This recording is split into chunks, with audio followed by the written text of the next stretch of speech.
أشهد أن لا إله إلا الله وحده لا شريك له وأشهد أن محمدا عبده ورسوله أما بعد فأعوذ بالله من الشيطان الرجيم بسم الله الرحمن الرحيم الحمد لله رب العالمين الرحمن الرحيم مالك يوم الدين إياك نعبد وإياك نستعين اهدنا الصراط المستقيم صراط الذين أنعمت عليهم غير المغضوب عليهم ولا الضالين. Saya akan menjelaskan secara rinci beberapa pengiriman pasukan yang disebutkan dalam khutbah sebelumnya berkenaan dengan Hadrat Abu Bakar Siddiq radhiyallahu anhu,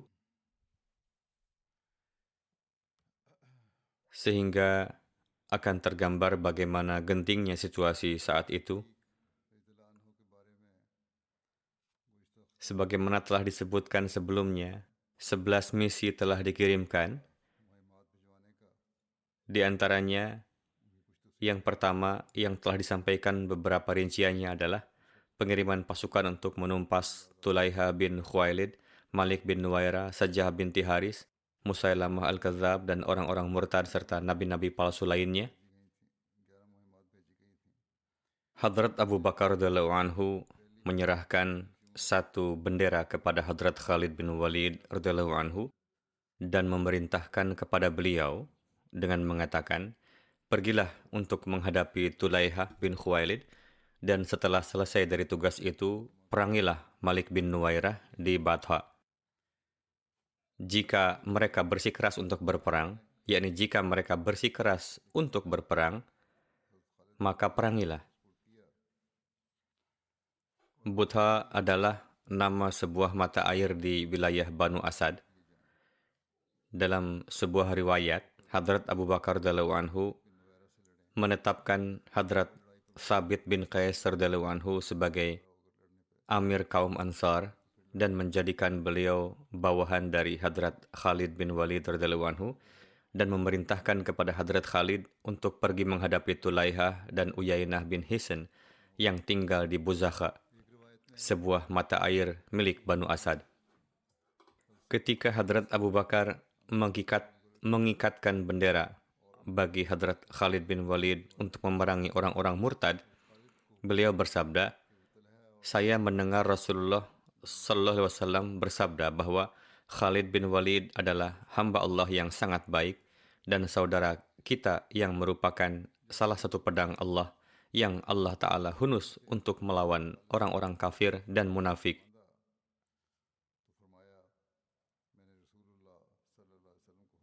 Hadrat Abu Bakar Siddiq mengirim Hadrat Khalid bin Walid kepada Tulaihah dan Uyainah.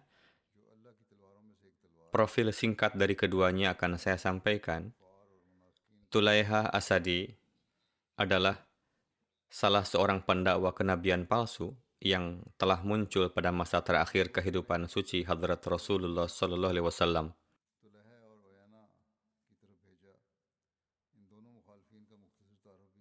Namanya adalah Tulaiha bin Khuwailid bin Naufal bin Nazlah Asadi. Pada Amul Wufud, yakni tahun kedatangan para delegasi yang terjadi pada 9 Hijriah, Tulaiha datang ke hadapan Hadrat Rasulullah bersama kaumnya Banu Asad. Sesampainya di Madinah, mereka menyampaikan salam kepada Rasulullah dan berbicara seraya menyebut-nyebut kebaikan mereka bahwa kami hadir di hadapan Anda, kami bersaksi bahwa tiada yang patut disembah selain Allah dan Anda adalah hamba dan Rasul Allah. Kemudian mereka berkata, meskipun Anda tidak mengirim seorang pun kepada kami, dan cukuplah kami untuk mereka yang ada di belakang kami. Mereka mengatakan ini kepada Hadrat Rasulullah. Ketika mereka pulang, maka di masa kehidupan Hadrat Rasulullah SAW jugalah Tulaiha menjadi korban kemurtadan dan mendakwakan kenabian dan menjadikan Samira sebagai tempat pemusatan pasukannya. Samira diberi nama dengan nama seseorang dari kaum Ad dan berjarak 1 hari perjalanan dari Madinah ke arah Makkah. Daerah ini dikelilingi oleh pegunungan hitam. Itulah sebabnya tempat itu dinamakan demikian. Singkatnya, dikarenakan pendakwaannya, kemudian orang-orang awam menjadi pengikutnya. Penyebab pertama kesesatan orang-orang itu adalah suatu ketika ia melakukan perjalanan bersama dengan kaumnya. Mereka kehabisan air, sehingga orang-orang sangat kehausan. Tulaiha berkata kepada orang-orang bahwa, tunggangilah kudaku. Laal, setelah menempuh jarak beberapa mil, kalian akan mendapatkan air. Mereka melakukan hal tersebut dan mendapatkan air.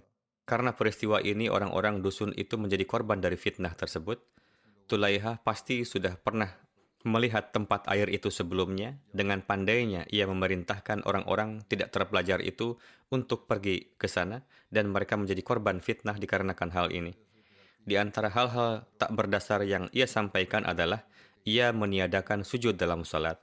Yakni dalam salat tidak perlu bersujud, dan ia mengklaim bahwa wahyu dari langit telah turun kepadanya dan mengemukakan kata-kata berima sebagai wahyunya. Di masa jahiliyah, para dukun biasa menakut-nakuti orang-orang dengan menyampaikan kata-kata berima di hadapan mereka. Tulaiha juga adalah seorang dukun. Jiwanya telah menipunya. Permasalahannya menjadi semakin parah. Kekuatan Tulaiha semakin bertambah, dan ketika Rasulullah mendapatkan informasi mengenai permasalahan ini, maka Rasulullah mengutus Dirar bin Azwar untuk membunuhnya. Namun di luar kemampuan Dirar untuk mengatasi permasalahan ini. Karena seiring berjalannya waktu, kekuatan Tulaiha semakin bertambah. Khususnya kekuatannya bertambah setelah 2 suku yang bersekutu, yakni Asad dan Ghadfan, beriman kepadanya. Rasulullah telah wafat, namun permasalahan Tulaiha belum terselesaikan. Ketika Hadrat Abu Bakar mengambil alih kendali khilafat dan menyiapkan pasukan untuk menumpas orang-orang murtad yang memberontak serta menetapkan para pemimpin, maka Hadrat Abu Bakar mengirim pasukan kepada Tulaiha di bawah kepemimpinan Hadrat Khalid bin Walid. Mereka ini tidak hanya murtad atau mendakwakan kenabian, melainkan juga memerangi umat Islam dan berusaha untuk mendatangkan kerugian terhadap mereka. Berkenaan dengan siapakah Uyainah bin Hisn, tertulis, Uyainah adalah seseorang yang pada kesempatan Perang Ahzab menjadi pemimpin dari Banu Fazarah. Pada peperangan tersebut, 3 laskar orang-orang kafir bergabung dengan Banu Quraidah dan berniat untuk menyerang Madinah dengan hebat.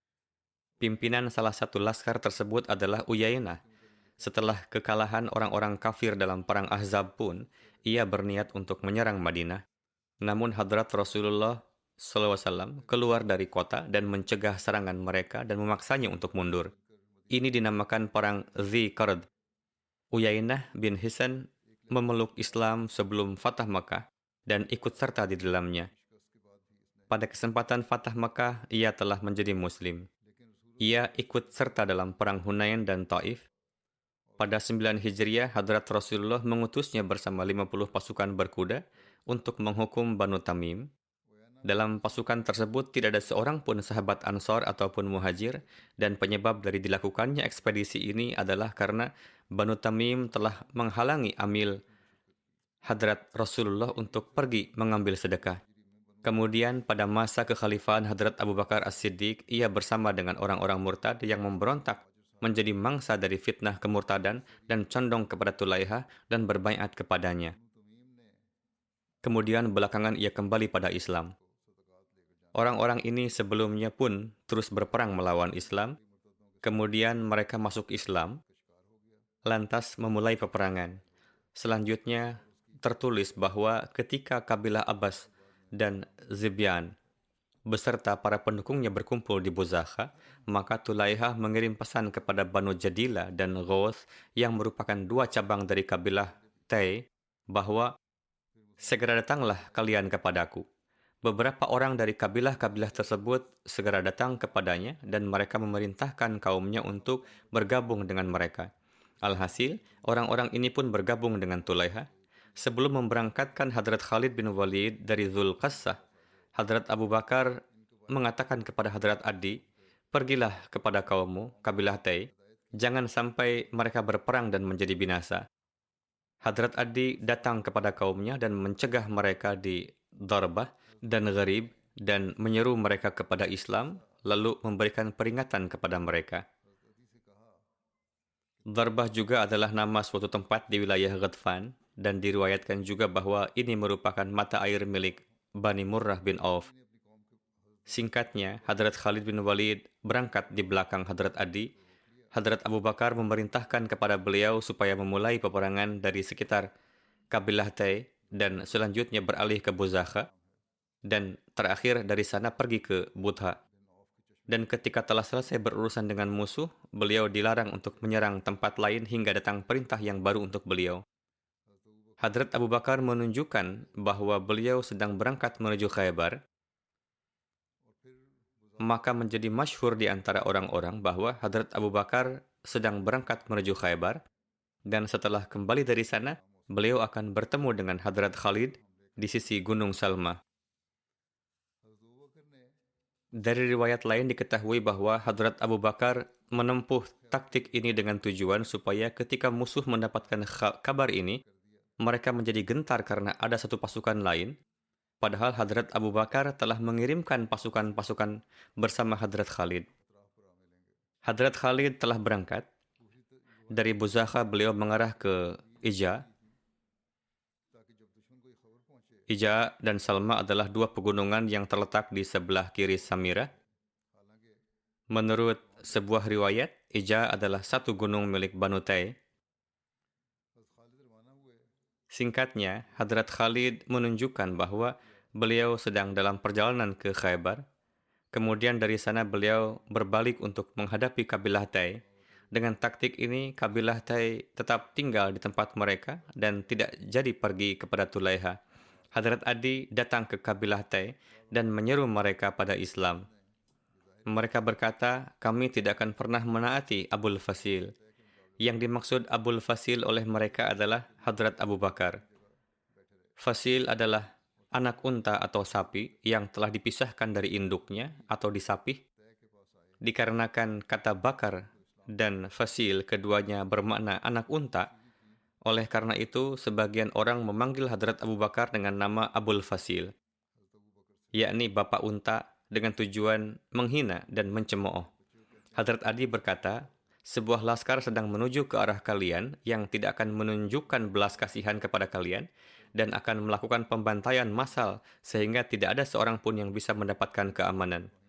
Aku telah menasihati kalian, selanjutnya terserah pada kalian." Berdasarkan satu riwayat lainnya, beliau juga mengatakan hal ini kepada orang-orang di kabilahnya bahwa sekarang kalian akan mengingat Hadrat Abu Bakar dengan julukan Fahlul Akbar.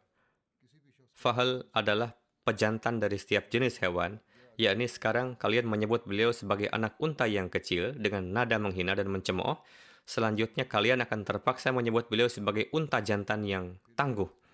Setelah mendengar perkataan beliau, orang-orang dari kabilah Tai mengatakan, "Baiklah, temuilah olehmu laskar penyerang itu dan cegahlah mereka dari menyerang kami. Bahkan kami akan memanggil pulang orang-orang yang sekaum dengan kami yang saat ini sedang berada di Buzakha.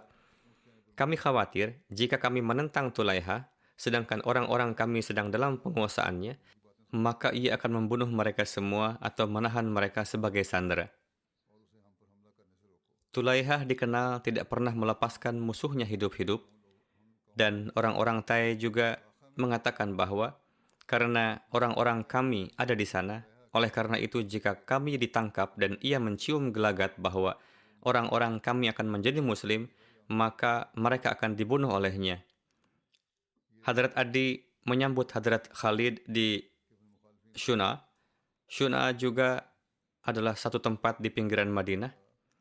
Hadrat Adi berkata, Khalid, berilah saya waktu 3 hari. 500 pasukan akan berkumpul bersama Anda. Yang bersama mereka, Anda akan menyerang musuh. Ini lebih baik daripada Anda memasukkan mereka ke dalam api neraka. Yakni orang-orang dari kabilah Tai akan menyertai Anda dan berperanglah bersama mereka. Hadrat Khalid menyetujui usulan beliau tersebut.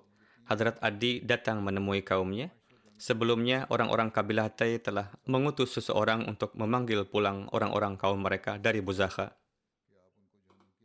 Orang-orang kabilah yang ada di pasukan Tulaiha telah menyampaikan pesan kepada anggota pasukan mereka supaya mereka dapat pulang dengan segera karena kaum muslim sebelum mereka menyerang pasukan Tulaiha sebelumnya telah berkeinginan untuk menyerang kabilah Tai.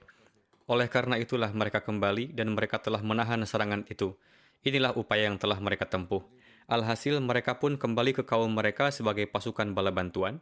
Jika tidak melakukan hal ini, maka Tulaiha beserta rekan-rekan mereka tidak akan membiarkan mereka hidup. Kemudian Hadrat Adi menyampaikan kepada Hadrat Khalid perihal telah kembalinya kabilah beliau untuk memeluk Islam. Seorang penulis telah menulis bahwa salah satu jasa Adi yang terbesar adalah beliau telah mengajak kaumnya agar masuk menjadi bagian tentara Islam. Masuknya Laskar Banu Tai ke dalam pasukan Hadrat Khalid merupakan kekalahan pertama dari musuh, karena kabilah Tai termasuk di antara beberapa kabilah yang terkuat di seluruh Jazirah Arab. Kabilah-kabilah lainnya menaruh hormat kepada mereka, dan dari segi kekuatan dan ketahanan, ia adalah kabilah yang ditakuti. Di wilayahnya, mereka telah meraih kemenangan dan sangat dihormati. Kabilah-kabilah di sekitar mereka terus berupaya mengadakan perdamaian dengan mereka. Kemudian dari sini, Hadrat Khalid bergerak menuju Unsar dengan tujuan untuk menghadapi Jadilah. Unsar adalah nama sebuah mata air milik kabilah Tai. Hadrat Adi berkata kepada mereka bahwa terdapat pemukiman di sekeliling mata air tersebut. Hadrat Adi menyampaikan kepada mereka, permisalan kabilah Tai adalah seperti seekor burung, sementara kabilah Jadilah merupakan salah satu dari 2 bahu yang dimiliki oleh kabilah Tai. Mohon Anda memberi tenggang waktu beberapa hari, karena mungkin saja Allah Ta'ala pun akan membawa Jadilah menuju jalan yang lurus.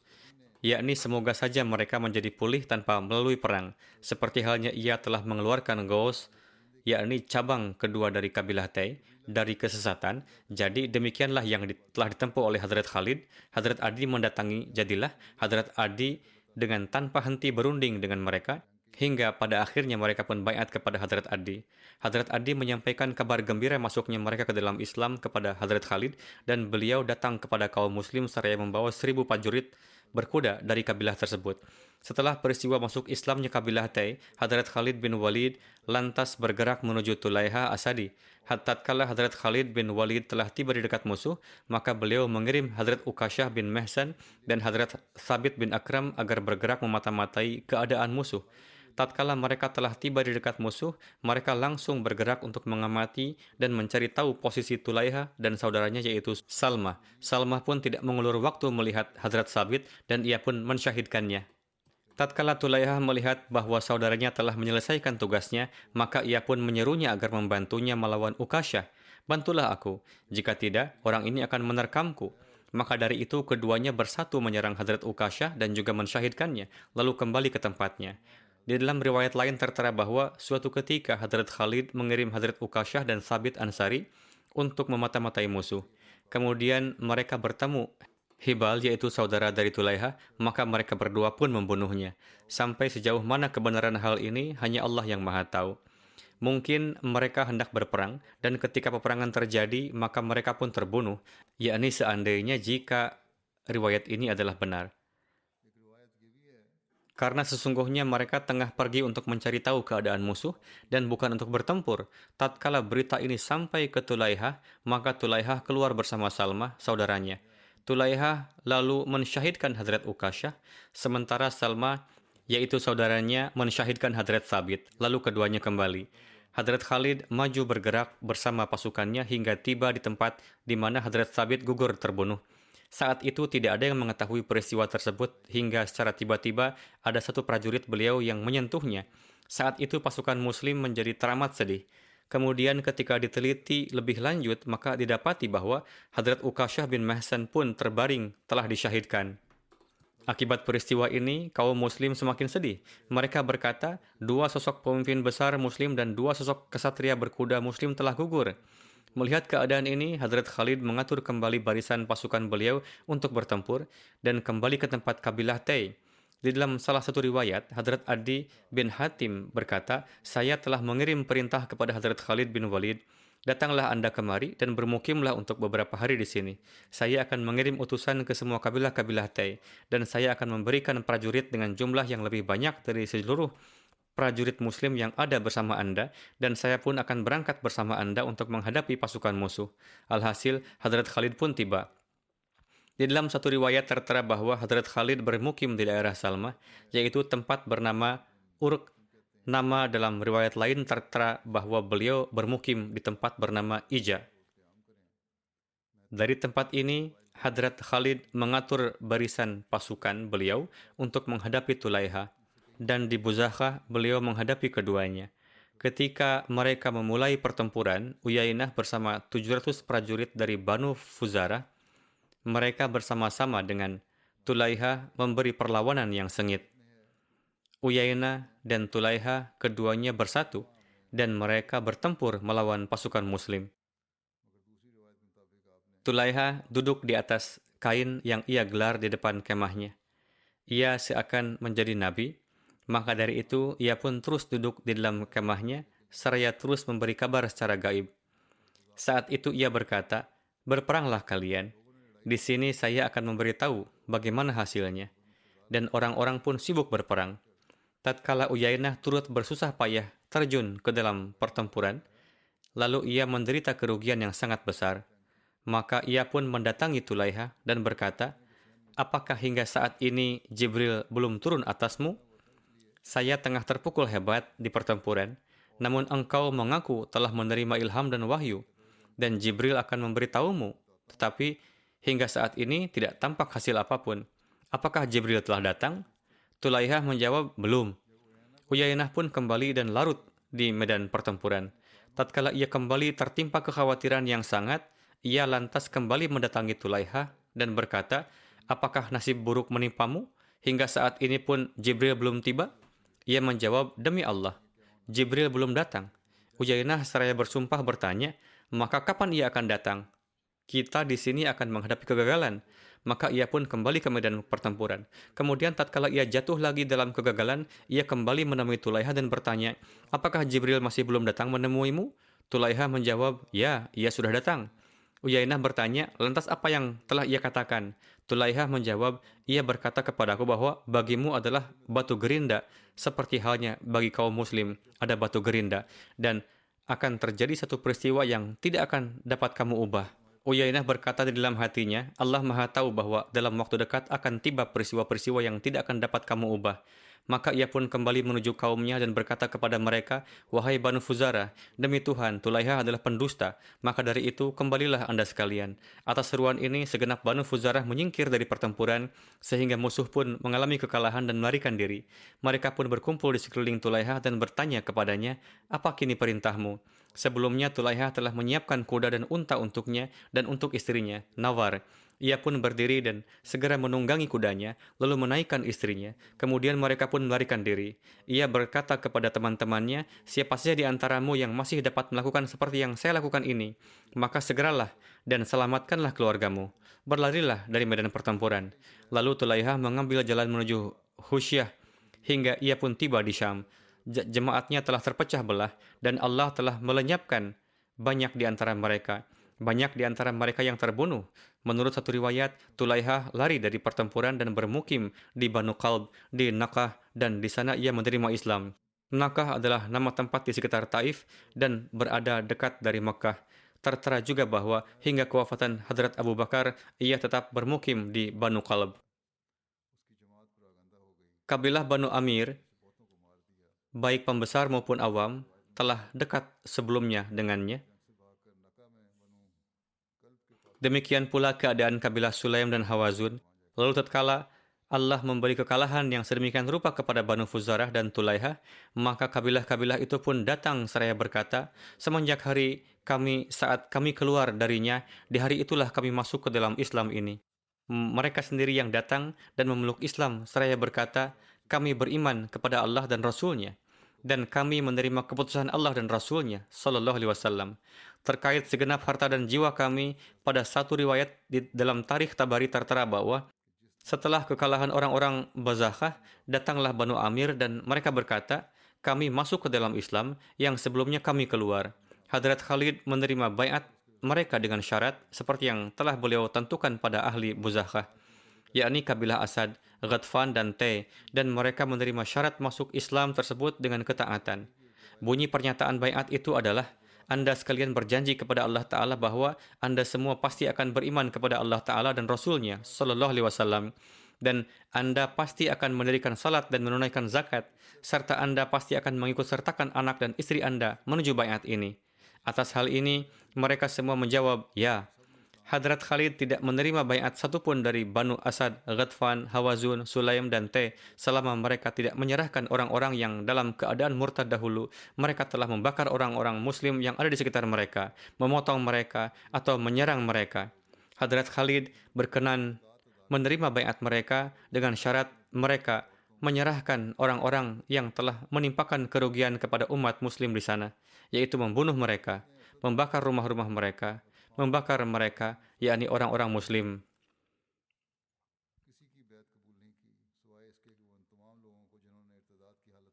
Mereka yang telah memotong dan membakarnya. Inilah segenap hal yang disampaikan oleh Hadrat Khalid, yakni jika Anda menyerahkannya, maka baiat Anda sekalian akan diterima. Lalu semua terdakwa pun dihadapkan pada beliau. Alhasil, semua kabilah menyerahkan para terdakwa mereka, lalu Hadrat Khalid pun menerima semua baiat mereka. Kemudian, kepada siapa saja yang telah menganiaya umat Muslim, mereka pun dibalas serupa, yakni dipotong dan dimasukkan ke dalam api.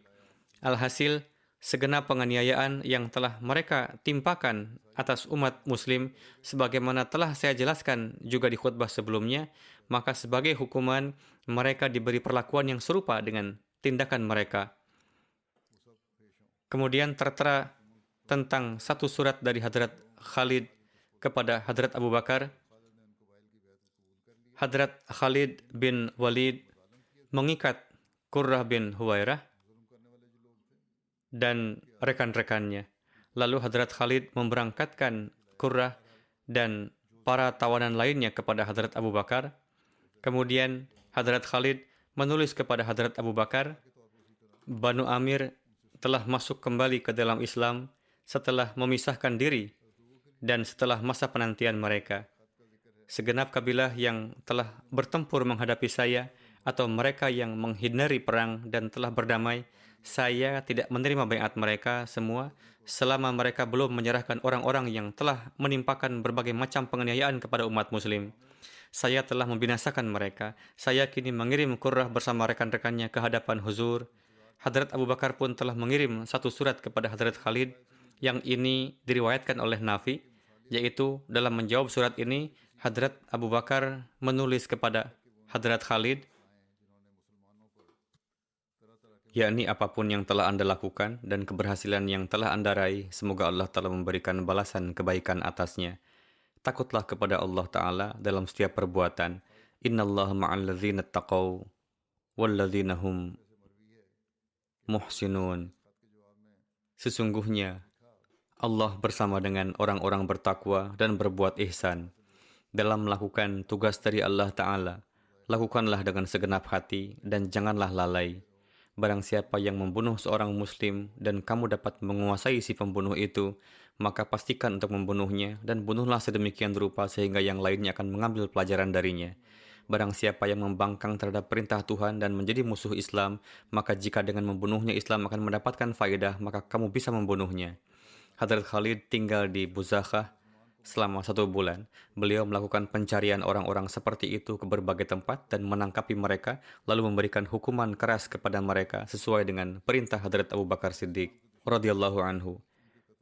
Berkenaan dengan tertawannya Qurrah bin Huwairah dan Uyainah bin Hisan, lalu mengenai datangnya ke Madinah, dijelaskan sebagai berikut dalam Tarikh Tabari bahwa Setelah Hadrat Khalid menyelesaikan masalah Banu Amir dan mengambil baiat mereka, lalu menawan Uyainah bin Hisan dan Qurrah bin Huwairah, kemudian mengirimnya ke hadapan Hadrat Abu Bakar. Ketika mereka tiba di hadapan Hadrat Abu Bakar, Qurrah mengatakan, "Wahai Khalifah Rasul Sallallahu Alaihi Wasallam, saya adalah Muslim. Hadrat Amr bin As adalah saksi keislaman saya. Ketika datang menemui saya pada saat safar, saya menjadikannya sebagai tamu, memperlakukannya dengan penuh hormat dan memberikan perlindungan padanya." Hadrat Abu Bakar memanggil Hadrat Amr bin As untuk mempertanyakan kebenarannya. Hadrat Amr menceritakan semua kejadian dan memberitahukan apa yang dikatakan Qurrah. Ketika mulai menjelaskan perbincangan mengenai zakat, Qurrah mengatakan, "Cukup, mohon untuk tidak diteruskan." Lalu beliau mengatakan, "Semoga rahmat Allah tercurah kepada engkau." Hadrat Amr mengatakan, "Tidak mungkin, saya akan jelaskan sepenuhnya kepada Hadrat Abu Bakar." Lalu beliau menjelaskan seluruh perbincangan. Berkenaan dengan zakat, sebelumnya Qurrah telah mengatakan bahwa jika menghentikan tuntutannya, maka Arab akan mendengar, yakni jangan dipungut zakat. Atas hal itu, Hadrat Amr mengatakan, "Seolah-olah kamu telah kafir." Qurrah mengatakan, "Kalau begitu silakan Anda tetapkan waktu tertentu untuk memungut zakat. Kita akan bersama-sama memutuskannya, yakni apakah zakat akan dibayar ataukah tidak." Hadrat Abu Bakar memaafkannya. Alhasil, meskipun mendengar keterangannya, Hadrat Abu Bakar memaafkannya dan mengampuni jiwanya. Uyainah bin Hisan datang ke Madinah dalam keadaan di mana kedua tangannya diikatkan ke leher dengan tali. Anak-anak Madinah tengah menusuk-nusuknya dengan ranting pohon kurma sambil mengatakan, "Wahai musuh Allah, apakah engkau kafir lagi setelah beriman?" Ia menjawab, "Demi Tuhan, hingga hari ini saya tidak pernah beriman kepada Allah." Hadrat Abu Bakar memaafkannya dan mengampuni jiwanya. Satu penulis lagi menulis, Uyainah dihadirkan ke hadapan Khalifah Rasul Sallallahu Alaihi Wasallam. Ia mendapati perlakuan maaf dan ampunan yang sedemikian rupa dari Hadrat Abu Bakar, yang mana tidak ia sangka-sangka. Hadrat Abu Bakar memerintahkan untuk membuka ikatan tangannya dan memintanya untuk taubat. Uyainah menyatakan taubat yang tulus dan menyampaikan permohonan maaf dengan mengakui segala kesalahannya, lalu masuk Islam. Setelah itu, ia tetap teguh dalam Islam.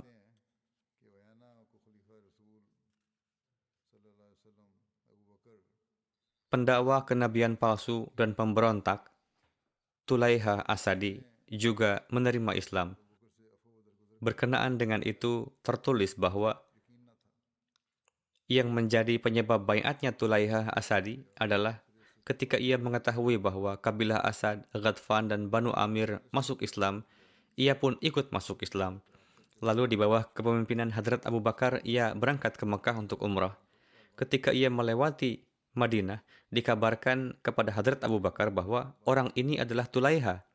Hadrat Abu Bakar bersabda, "Apa yang harus saya lakukan dengannya? Biarkan dia. Sesungguhnya Allah telah memberi petunjuk kepadanya, kepada Islam." Tulaiha pergi ke Mekah dan melakukan umrah. Lalu setelah terpilihnya Hadrat Umar sebagai khalifah, ia datang untuk baiat kepada Hadrat Umar. Hadrat Umar mengatakan padanya, "Kamu adalah pembunuh Ukasyah dan Thabit. Demi Tuhan, aku tidak akan pernah menyukaimu." Tulaiha mengatakan, "Wahai Amirul Mukminin, apa yang Anda sedihkan dengan dua orang yang telah dianugerahi kehormatan oleh Allah Ta'ala dengan perantaraan tangan saya, yakni mereka disyahidkan. Dan Allah Ta'ala tidak menghinakan saya di tangan mereka berdua, yakni saya tidak mati terhina dengan serangan mereka sehingga tidak ke jahanam. Dan pada hari ini saya menerima Islam dan menjadi peraih karunia Allah Ta'ala." Hadrat Umar mengambil baiat darinya dan bersabda, "Hai penipu, apa yang tersisa dari ramalanmu?" Yani dulunya ia adalah seorang peramal. "Apakah kamu masih suka meramal?" Lalu ia berkata, "Sedikit banyak saya masih suka meniup." Lalu ia pergi menuju tempat tinggal kaumnya dan tinggal di sana. Dalam peperangan Irak, Tulaiha memberikan peranan penting dalam pertempuran menghadapi Iran. Setelah masuk Islam, ia bertempur dalam peperangan Irak dengan baik dan akhirnya syahid pada perang Nahawan pada 21 Hijriah. Keberangkatan Hadrat Khalid bin Walid ke daerah Zafariyah, misi menuju Ummi Zimal Salmah binti Ummi Qarfah.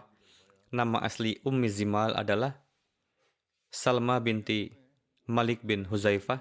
yang memiliki kemiripan dengan ibunya Ummi Qarfah binti Rabi'ah. Memiliki pamor seperti ibunya, dan ia memiliki unta Ummi Qarfah juga. Ta'aruf Ummi Qarfah adalah nama aslinya Fatimah binti Rabi'ah, merupakan pemimpin Banu Fuzarah yang dianggap sebagai contoh wanita dalam hal ketangguhan dan pengaturan penjagaan. Di rumahnya, setiap saat tergantung 50 pedang dan 50 pria yang bersenjatakan pedang senantiasa ada di sana setiap saat. Kesemuanya adalah anak dan cucunya. Salah satu putranya bernama Qarfah, karena itulah ia dijuluki Ummi Qarfah. Adapun nama aslinya adalah Fatimah binti Rabi'ah. Rumahnya berada di satu pojok Wadiul Qura yang jaraknya 7 hari perjalanan dari Madinah. Telah terjadi pertempuran Sariyah pada 6 Hijriah menuju Ummi Qarfah. Yang menjadi satu penyebabnya adalah Ummi Qarfah telah membuat rencana jahat untuk menyerang Madinah dan membunuh Nabi Karim Sallallahu Alaihi Wasallam. Berkenaan dengan hal itu, seorang penulis menulis, suatu ketika ia menyiapkan satu pasukan yang terdiri dari 30 anak dan cucunya dan memerintahkan untuk menyerang Madinah dan membunuh Rasulullah Sallallahu Alaihi Wasallam. Untuk itulah pasukan Muslim membunuh wanita biang kefasadan itu. Penyebab kedua adalah Hadrat Zaid bin Haris berangkat ke Syam untuk tujuan dagang. Beliau juga membawa serta barang dagangan para sahabat lainnya.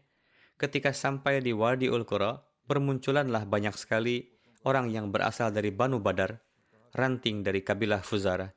Mereka menganiaya Zaid dan kawan-kawannya secara brutal dan juga merampas barang dagangannya. Akhirnya mereka kembali dan menceritakan semua kejadian itu ke hadapan Rasulullah. Nabi Karim Sallallahu Alaihi Wasallam mengirim laskar bersama dengan mereka untuk menghadapi para penganiaya itu. Kisah putri Ummi Qurfah, Ummi Zimal adalah sebagai berikut, yakni beberapa orang dari kabilah Ghatfan, Tay, Sulaim, dan Hawazun yang telah menderita kekalahan di tangan Hadrat Khalid bin Walid lalu melarikan diri dan sampai ke tempat Ummi Zimal Salmah binti Malik. Mereka berjanji bahwa mereka bersedia untuk mengorbankan jiwa untuk berperang melawan Muslim bersama-sama dengannya dan tidak akan mundur. Orang-orang Ghatfan yang kalah berkumpul di Zafar. Zafar adalah sebuah tempat yang terletak di jalan antara Basrah dan Madinah. Di sana terdapat sebuah sumur. Nama tempat tersebut adalah Hawab.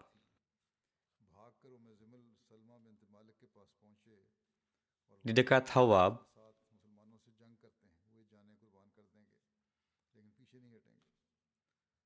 terdapat satu tempat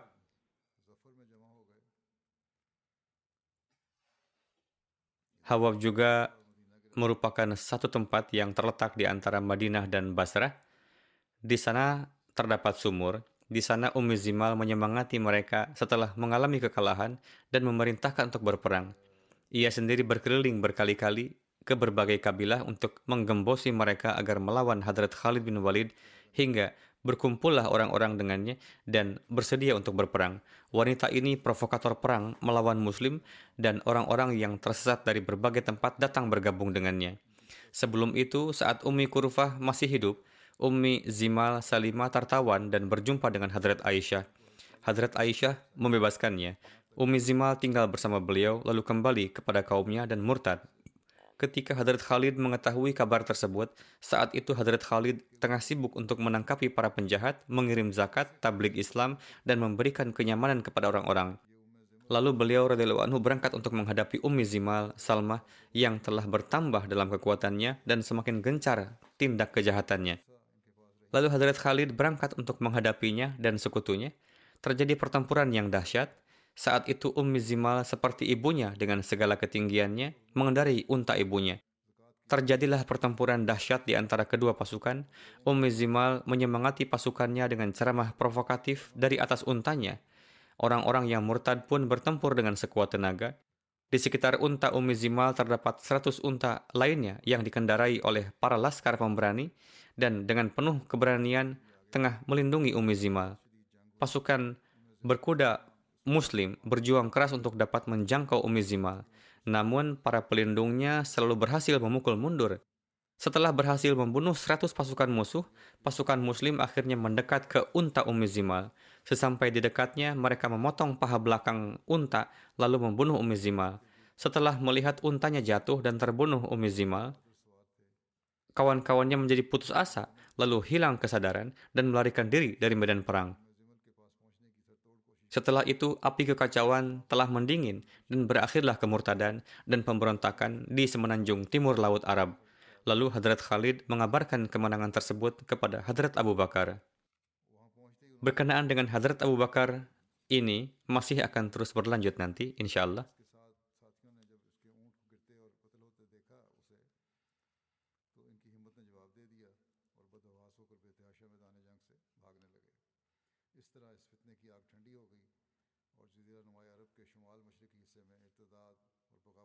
Saat ini hanya itu saja yang dapat saya sampaikan. Sekarang saya akan menyampaikan berkenaan dengan dua almarhum dan memimpin salat jenazahnya setelah salat Jumat nanti.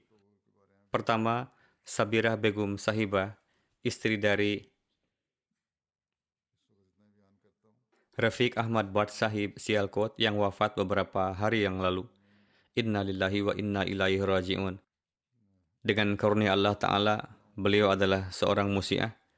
Putra beliau menulis mengenai almarhumah bahwa beliau adalah ahli ibadah salat dan tahajud, pendoa, pengkhidmat tamu, membantu orang-orang yang kurang mampu, dan pemilik fitrat yang baik.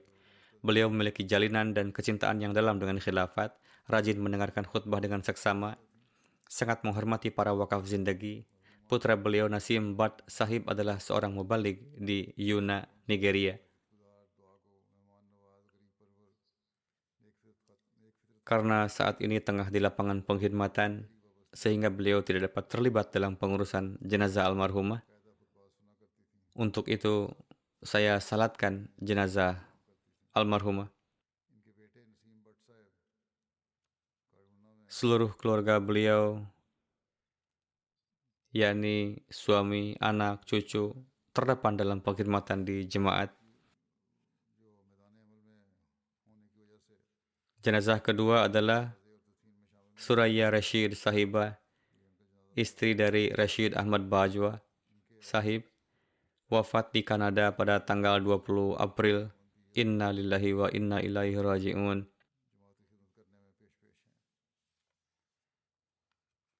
Beliau juga adalah seorang wanita yang sangat mukhlis, muttaqi, pendoa, membantu orang-orang yang kurang mampu, pengkhidmat tamu, dan rendah hati. Beliau berkhidmat sebagai ketua LI di daerahnya untuk masa yang lama. Beliau juga mendapatkan banyak taufik mengajar Al-Quran kepada anak-anak. Karena anak-anak beliau mendapatkan taklim dan tarbiyat di Rabwah, beliau pun menjual segala sesuatunya, lalu membangun rumah di Rabwah. Mungkin tidak membangun rumah, alhasil beliau datang ke Rabwah. Beliau adalah seorang musiah. Satu putra beliau juga, Safir Bajwa Sahib, adalah mubalik di Rabwah. Tidak dapat ikut serta dalam pengurusan jenazah.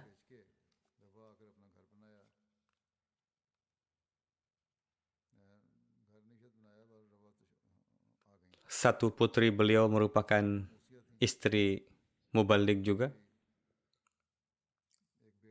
Semoga Allah Ta'ala memberikan maghfirah dan rahmat kepada keduanya dan memberikan taufik kepada anak keturunan beliau untuk melanjutkan segala kebaikan beliau.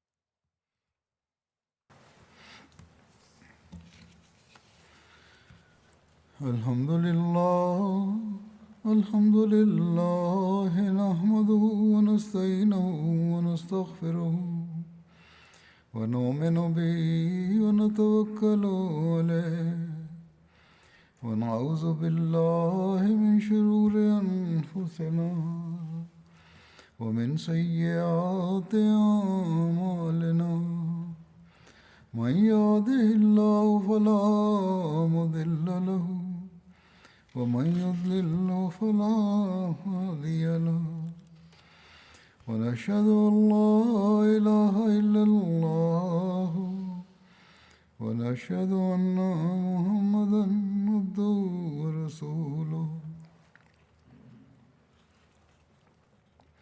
عباد الله رحمكم الله إن الله يأمر بالعدل والإحسان وإيتاء ذي القربى وينهى عن الفحشاء والمنكر والبغي يعظكم لعلكم تذكرون اذكروا الله يذكركم وادعوه يستجب لكم ولذكر الله أكبر.